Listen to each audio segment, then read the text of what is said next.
Barrister Zillur Rahman, আপনি একজন সাবেক পুলিশ কর্মকর্তা। গত ৯ আগস্ট যেই রাজারবাগে পুলিশ লাইনে বিক্ষুব্ধ পুলিশদের সাথে সিনিয়রদের সাথে কনস্টেবল লেভেল তাদের এক ধরনের মত বিনিময়ের মতো আমরা একটা দেখলাম। সেখানে একজন কনস্টেবল আইজিপির উদ্দেশ্যে বলছিলেন যে আমাদের গুলি করতে বলে সিনিয়র অফিসাররা সব জায়গা থেকে পালিয়ে যান, তারা পালিয়ে যাওয়ার আগে যদি আমাদেরকে বলতেন যে তোমরাও সরে যাও তাহলে আমাদের সহকর্মীরা জীবন বাঁচাতে পারতেন। এই ঘটনায় একজন সিনিয়র অফিসারও মারা যাননি, মারা গেছে সব আমাদের ভাই বোন। এর উত্তর আসলে সেইভাবে আমরা পাইনি। ঘটনাটা মানে এই পর্যায়ে গেল কেন? আপনি নিজে পুলিশে চাকরি করেছেন, আপনি যদি একটু আপনার দৃষ্টিভঙ্গি থেকে বলেন। জি, আসসালামু আলাইকুম। আমি তিনজন বিজ্ঞ আলোচকের বক্তব্য আমি শুনছিলাম। বিশেষ করে আমি কাজী মাহমুদুর রহমান স্বপন ভাইয়ের কথা শুনছিলাম এবং উনি আইনের উপরে বেশি প্রয়োগ বা বেশি প্রায়োরিটি দেওয়ার চেষ্টা করছিলেন। কিন্তু আমি যেটা বলতে চাচ্ছি যে আইনে কোনো সমস্যা নেই, আইন ঠিকই আছে, আইন ইজ অ্যাট ইজ। যেটা হচ্ছে আপনাকে সামরিক বিদ্যাতে বলা হয় যে it's not the man but the man behind the machine. তার মানে আপনাকে যদি মেশিন গান দেওয়া হয়, যে মেশিন গানে আপনি ট্রিগার চিপলে 1 মিনিটে আপনি 500 থেকে 1000 মানুষকে হত্যা করতে পারবেন। কিন্তু সমস্যা হলো যে মেশিন গান যদি আপনাকে দেওয়া হয় এবং মেশিন গান যদি আপনি চালাতে না পারেন বা মেশিন গানের পিছনে যে ব্যক্তিটা আছে সে ব্যক্তি যদি মেশিন গান চালাতে না পারে, তাহলে কিন্তু ওই মেশিন গানের মূল্য কিন্তু 0। কিন্তু যে মেশিন গান চালাতে পারবে সে কিন্তু 1 মিনিটে 500 থেকে 1000 লোককে হত্যা করতে পারবে, কারণ 1 মিনিটে 500 থেকে 1000 রাউন্ড গুলি ছোড়ে একটা মেশিন গান। এখন প্রবলেম হচ্ছে যে আইনে কোনো প্রবলেম নাই, আইন সবই ঠিক আছে, কিন্তু প্রবলেম হচ্ছে মানুষটা। এখন আপনি বলছেন যে স্বাধীন পুলিশ কমিশন করবেন। এখন স্বাধীন পুলিশ কমিশনও যদি রাজনৈতিক নেতৃত্ব যেভাবে হস্তক্ষেপ করে সেইভাবে যদি হস্তক্ষেপ হয়ে থাকে, তাহলে কিন্তু স্বাধীন পুলিশ কমিশন থেকে আপনি কিন্তু খুব একটা আউটপুট পাবেন না। আর আমি চাকরি আমার 28 বছর সহ এই যে প্রায় 2 বছর আগে আমি রিটায়ার করেছি, 30 বছর। এরপর তো 30 ইয়ার্স আমি যেটা দেখেছি যে প্রতিটা সরকার পুলিশকে রাজনৈতিকভাবে ব্যবহার করে এবং আমাদের পুলিশও কেমন যেন রাজনৈতিকভাবে ব্যবহৃত হতে পছন্দ করে। কিন্তু এটা শুধু পুলিশ না, এটি কিন্তু সকল সেক্টরে একই অবস্থা, মানে সর্ব অঙ্গে ব্যথা, ওষুধ দিব কোথায়। এই যে রাজারবাগের যে পুলিশ সদস্যদের যে কথাবার্তা হলো, আমি কিন্তু এটা নিয়ে 3-4টা টক শো করেছি অনলাইনে, এবং আমি তাদেরকে যখন আইনের ব্যাখ্যা বিশ্লেষণ দিয়ে আমি যখন বলেছি যে এটা যদি তোমরা এভাবে বিদ্রোহ কন্টিনিউ করো, তাহলে তোমরা কিন্তু রাষ্ট্রের বিরুদ্ধে যুদ্ধ করছো, সরকারের বিরুদ্ধে যুদ্ধ করছো এবং রাষ্ট্রদ্রোহিতার অপরাধ হবে এবং যাবজ্জীবন কারাদণ্ড হবে। এবং পুলিশ উস্কানি আইন 1922 এটার সেকশন 3 তে বলা আছে this are the criminal offence. এগুলো কিন্তু আমি সব বলেছি, যা আমি ডিটেলস বলতে চাচ্ছি না। যাই হোক, এটা বলার পরিপ্রেক্ষিতে আমার বক্তব্য কম বেশি আমার পুলিশ সদস্য শোনে। এটার পরপরই কিন্তু তারা অনেকটা নমনীয় হয়েছে। আমার বক্তব্যের পরে আমি 3-4টা টকশো পরে হোম অ্যাডভাইজার মহোদয় গিয়েছিলেন এবং তার আগে উনি গিয়েছিলেন, যেতে চেয়েছিলেন, পরে উনি যান নাই। আইজিপি মহোদয় গিয়েছিলেন, যেটা আপনি বললেন যে ওখানে একটু বিব্রতকর অবস্থায় আইজিপি মহোদয়কে পড়তে হয়েছে, সিনিয়র কর্মকর্তাকে পড়তে হয়েছে। এখন আপনি আমাকে যেমনটি প্রশ্ন করলেন যে এই অবস্থা হলো কেন, এটাও আপনাকে আমি বলি যে সামরিক বিদ্যা বা যুদ্ধ বিদ্যাতে যেটা বলা হয় লিডারশিপে, ইভেন এই লিডারশিপটা কিন্তু সকল সেক্টরে প্রযোজ্য। ইভেন পলিটিক্যাল লিডারশিপও কিন্তু একই অবস্থা। এটা বলা হচ্ছে it is better a wrong decision than to a no decision. তার মানে আপনি যদি ভুল সিদ্ধান্ত দেন যুদ্ধের ক্ষেত্রে, তাহলে হয়তো 200 লোক নিহত হবে, কিন্তু আপনি যদি কোনো সিদ্ধান্ত না দেন তাহলে কিন্তু আপনার 1000 লোক নিহত হবে। এখন প্রবলেম হচ্ছে যে আমার পুলিশ বাহিনী এই হাবিব বিপ্লব বা হারুন গঙের কথা শুনে তারা যে সমস্ত হত্যাযজ্ঞ চালিয়েছে, এটি ওদের কিন্তু যৌক্তিক দাবি, তারা কিন্তু কথা ঠিকই বলেছে। হাবিবগঞ্জ যখন তারা শুনতে পেরেছে যে প্রধানমন্ত্রী পদত্যাগ করেছেন এবং উনি পালিয়ে গিয়েছেন অথবা পালিয়ে যাচ্ছেন, এই মেসেজটা যদি ওয়্যারলেসকে সবাইকে দিয়ে দিত যে আমরাও পালিয়ে যাচ্ছি, তোমরা যেভাবে পারো তোমরা নিজেদেরকে সেভ করো, তাহলে কিন্তু এই 200 থেকে 300 পুলিশ হত্যাযজ্ঞের শিকার হতো না। এটি কিন্তু একটা জেনারেল প্রিন্সিপাল টু এভরিবডি, যে আপনি কোনো সিদ্ধান্ত, মানে আপনি ভুল সিদ্ধান্ত দেন কোনো সমস্যা নাই, কিন্তু আপনি যদি কোনো সিদ্ধান্ত না দেন সেক্ষেত্রে ক্যাজুয়ালিটি সংখ্যা বেশি। আর আরেকটি কথা হচ্ছে যে আমরা ঢালাওভাবে শুধু পুলিশকে দোষারোপ করি। আমার দুইজন বিজ্ঞ আলোচক, বিশেষ করে ডাক্তার জায়েদ এবং কাজী মাহমুদুর রহমান স্বপন কিন্তু বললেন, আমি এই গত 10 মাস ধরে আমি টকশো করছি এবং আমি কিন্তু বলেছি এই যে জুডিশিয়ারি, আপনি কি জুডিশিয়ারি কি ধোয়া তুলসীর পাতা মনে করছেন? আমি কিন্তু একাধিকবার বলেছি যে আপনারা যে কাজগুলো করছেন, this are the criminal offence. আমি কিন্তু চিফ জাস্টিসকে আমি একাধিকবার বলেছি যে আপনি 4টা বক্তব্য দিয়ে আপনি আপনি ফৌজদারি অপরাধ করেছেন, সংবিধান লঙ্ঘন করেছেন এবং আপনি চাকরিচ্যুত হবেন, প্রধান বিচারপতি থেকে আপনি অপসারিত হবেন এবং আপনাকে কিন্তু হত্যা মামলার আসামি করা হবে। কারণ প্রধান বিচারপতি যে সমস্ত উস্কানিমূলক বক্তব্য দিয়েছে, ওই উস্কানিমূলক বক্তব্য আমাদের দণ্ডবিধির 109 অ্যাবেটমেন্ট এবং 302 এবং 34 ধারার কমন ইন্টেনশন, এবং প্রধান বিচারপতি যদি এই বক্তব্য না দিতেন, উস্কানিমূলক বক্তব্য, আমার ধারণা যে হত্যাযজ্ঞ হতো না। আপনি দেখেন, আমরা পুলিশ আমরা আসবো আমরা এই আলোচনায় আবার আসবো। আপনি যেই মিটিং এর কথা আমরা বলছিলাম সেই দিন, সেই 9 আগস্টে, ওইখানে পুলিশের একজন কর্মকর্তাও কথা বলেছিলেন। উনি বলেছিলেন যে গত 1.5 দশকে পুলিশে নতুন পদ সৃষ্টি হয়েছে 83,000 আর নিয়োগ হয়েছে 1,20,000-এর মতো। পুলিশের এই নিয়োগের বড় অংশই ছিল রাজনৈতিক উদ্দেশ্যে।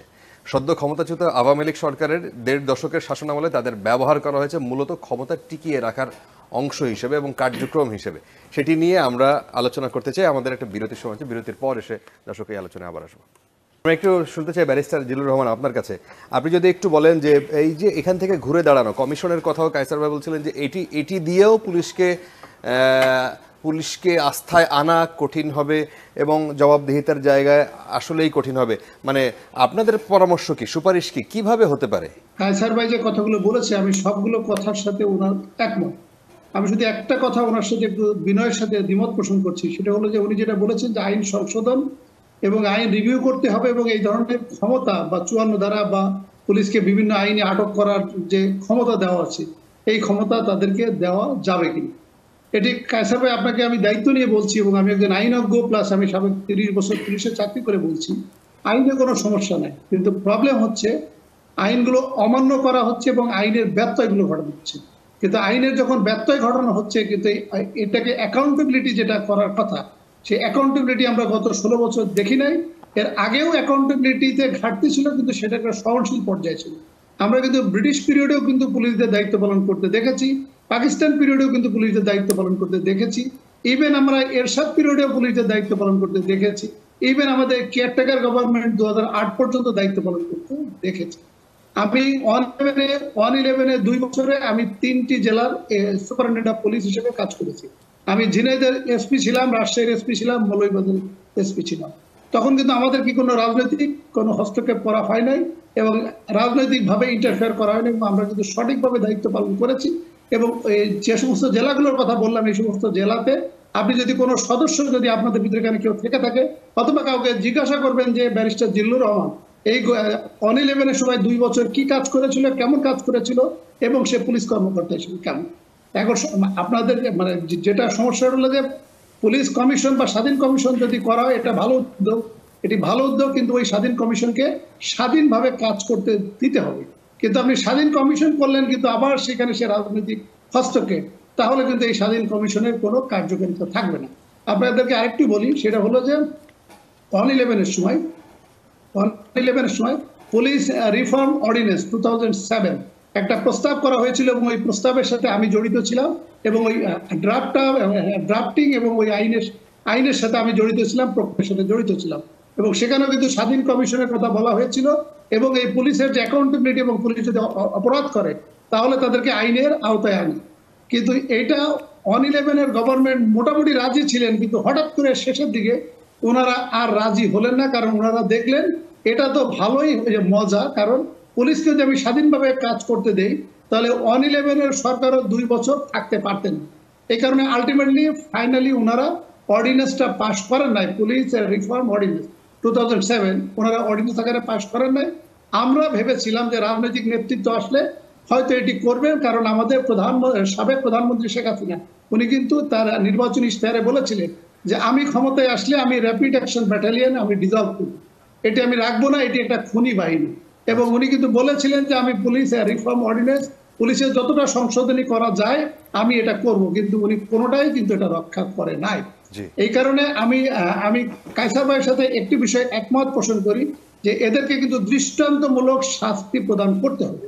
আমি আমার একাধিক টক শো গুলোতে বলেছি, কিন্তু এখনো গত 7 দিন পর্যন্ত আমি দৃশ্যমান কোনো পদক্ষেপ বা বর্তমান সরকার বা পুলিশের পক্ষ থেকে নেওয়া হয় নাই, হয়তো বা নেওয়া হবে আমি ধারণা করছি।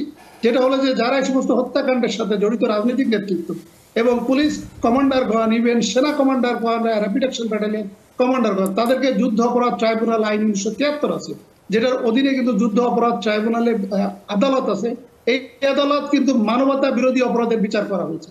দিজ আর অল মানবতা বিরোধী অপরাধ।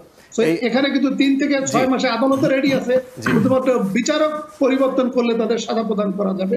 এটি ছাড়াও আমাদের প্রত্যেকটা বিভাগে দ্রুত বিচার আদালত আছে, যে আদালতে 3 থেকে 6 মাসে সাজা প্রদান করা যাবে। এটা আমি বলছি হলো এই কারণে, যাতে এই যারা পরবর্তী পুলিশের নেতৃত্বে আসবে যাতে আবার মানুষটা তৈরি না হয়। আর পুলিশ সদস্যরা যে কাজগুলো করেছে, হত্যাযজ্ঞ করেছে, আমি তাদেরকে সবসময় দোষ দেই না। আবার তারা অনেক সময় কমান্ডে চাকরি করে, আর এবং এরা খুব নিম্নবিত্ত ফ্যামিলি থেকে আসে। জি, আমাদের আইনের অধ্যাপক আছেন, আমরা একটু আপনার কাছ থেকে শুনি। ব্যারিস্টার জিলুর রহমান, আপনার কাছেও ঠিক একই প্রশ্ন, যে এখন তাহলে আপনাদের সুপারিশটা কি? কিভাবে একটা বাহিনীকে আপনার এই যে পুরনো মানুষের অনাস্থার যে জায়গা তৈরি হয়েছে, মানুষের যে ঘৃণার যে জায়গা তৈরি হয়েছে, সেইখান থেকে একটা প্রপার শেপ, যেটা আমরা উন্নত সেবা বান্ধব একটা জায়গায় আমরা দেখতে পারি পুলিশকে? জি, আমি এটা বলার আগে আমি 3 জন বিজ্ঞ আলোচক যে আলোচনাগুলো করেছেন, আমি যেটা দেখলাম যে টকশোগুলোতে পুলিশ কর্মকর্তারা কম আসে, এজন্য পুলিশ সম্পর্কেও কিন্তু জনগণকে ভুল বার্তা দেওয়া হয় আলোচকদের মাধ্যমে। যেমন আমি একটু বিনয়ের সাথে বলছি, যে প্রফেসর সাহেব যেটা বললেন যে কনফেশনাল স্টেটমেন্ট, পুলিশ তাকে ওই মার্চে রিমান্ডে নিচ্ছে এবং ওই কনফেশনাল স্টেটমেন্টের উপর তার সাজা হচ্ছে। আমাদের যে এভিডেন্স অ্যাক্ট, সাক্ষ্য আইনের 25 ধারাতে 24, 25, 26 কিন্তু স্পষ্ট বলা হচ্ছে যে পুলিশের কাছে কোন প্রকার বিবৃতি আদালতে গ্রহণযোগ্য নয় এবং আদালত গ্রহণ করে না। পুলিশ যে কাজটি করে, তাকে রাজি করে যে তুমি আদালতের সামনে, ম্যাজিস্ট্রেটের সামনে তুমি এই বক্তব্য প্রদান করবা। তখন এটা ম্যাজিস্ট্রেট সিআরপিসি 164 ধারা অনুসারে ম্যাজিস্ট্রেটের উপস্থিতিতেই কিন্তু এই বিবৃতিটা নেওয়া হয়। এখন আমার বক্তব্য হলো যে আমরা যে ঢালাওভাবে পুলিশকে দোষারোপ করছি, তাহলে যিনি বিজ্ঞ ম্যাজিস্ট্রেট এই যে মিথ্যা বিবৃতিটা নিলেন, এবং ম্যাজিস্ট্রেট যখন তার কাছ থেকে বিবৃতি নেয় তখন কিন্তু তাকে 5 থেকে 6টি প্রশ্ন করে যে আপনি কি মানসিকভাবে সুস্থ কিনা, আপনাকে পুলিশ কি কোনো ভয়ভীতি দিয়েছে কিনা, আপনার এই রুমের ভিতরে কি কোনো পুলিশ কর্মকর্তা আছে কিনা, এইভাবে কিন্তু 5 থেকে 6টা প্রশ্ন করে। তারপরে কিন্তু তার কাছ থেকে এই বিবৃতিগুলো নেওয়া হয়। এবং আপনি দেখেন যে বিএনপি বলছি, এই যে গত 16 বছরে যে সমস্ত ভুয়া মামলা, গায়েবী মামলা দেওয়া হয়েছে এবং গায়েবী সাক্ষী, আমার কিন্তু বিজ্ঞ আদালত কিন্তু সাজা প্রদান করেছে। এই যে বিজ্ঞ আদালত এবং আমার প্রফেসর সাহেব যেটা বললেন যে পুলিশ অবৈধ আদেশ মানতে বাধ্য নয়, এই আইন তাকে শেখানো হয় কিনা। আমাদের পুলিশ আইন 1861 23 ধারাতে স্পষ্ট বলা হচ্ছে যে পুলিশ শুধুমাত্র বৈধ আদেশ পালন করবে, অবৈধ আদেশ পালন করবে না। এটি তাদেরকে 100 বার পড়ানো হয়, 100 বার শেখানো হয়। ইভেন আমাদের ডাক্তার জায়েদ যেটা বলল, পুলিশ হেফাজতে নিবারণ মৃত্যু আইন 2013, এটার 12 ধারাতে স্পষ্ট বলা হচ্ছে যে আপনার সিনিয়র কর্মকর্তা বলেছে এবং এই কারণে আপনি কোনো ফৌজদারি অপরাধ করেছেন, হত্যা করেছেন, খুন করেছেন, it is of no excuse. Even আমাদের যে বিজ্ঞ আদালত, এই যে ম্যাজিস্ট্রেটগণ, ইভেন আপনি দেখেন 28 অক্টোবর আপনার চিফ জাস্টিসের বাসায় যে ভাঙচুর করা হলো এবং মির্জা ফখরুল সহ বিএনপি শীর্ষ নেতৃবৃন্দদেরকে আটক করা হলো, তখন 2 জন বিজ্ঞ বিচারপতি কি বলেছিলেন?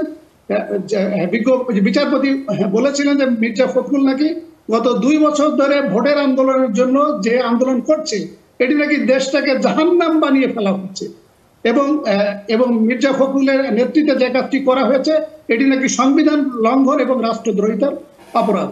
তাহলে 2 জন বিজ্ঞ বিচারপতি হাইকোর্টের উনি যে শপথ নিয়ে এই কাজটি করলেন এবং মিথ্যাচার করলেন এবং উনি তার বিবৃতিতে জাজমেন্ট এই কথাগুলো বললেন, ধন্যবাদ। যেটা হয় ধন্যবাদ আপনাকে।